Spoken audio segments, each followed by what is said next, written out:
நம்மள நிறைய பேர் நம்மளுடைய அம்மா கிட்ட என்னை எதுக்காக பெத்த உன்னை யார் என்ன பெக்க சொன்னான்னு சொல்லி கோவத்துல நிறைய தடவை கேட்டிருப்போம். இதே கேள்வியை ஒருத்தர் கோர்ட்ல போய் கேட்டிருக்காருன்னு சொன்னா நம்புவீங்களா?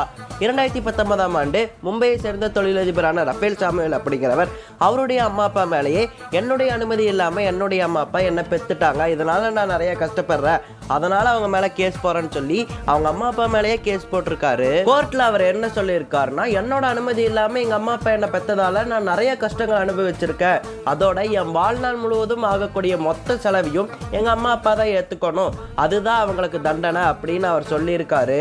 இந்த கேஸானது இன்னும் நிலுவையில தான் இருக்கு. இதற்கான தீர்ப்பு இன்னும் வரவே இல்லை. ரஃபேல் சாமுவேல் இது தொடர்பா ரொம்ப காட்டமான பதிவுகளை அவரோட Facebook பக்கத்துல போட்டுட்டு இருக்காரு. அதாவது குழந்தைகளை அவங்களோட அனுமதி இல்லாம அவங்களோட பெற்றோர்கள் உலகத்துக்கு கூட்டிட்டு வந்து நீ ஒழுங்கா வேலைக்கு போ, ஸ்கூலுக்கு போ, உன் கெரியரை பார்த்துக்கோன்னு கட்டாயப்படுத்துறாங்க.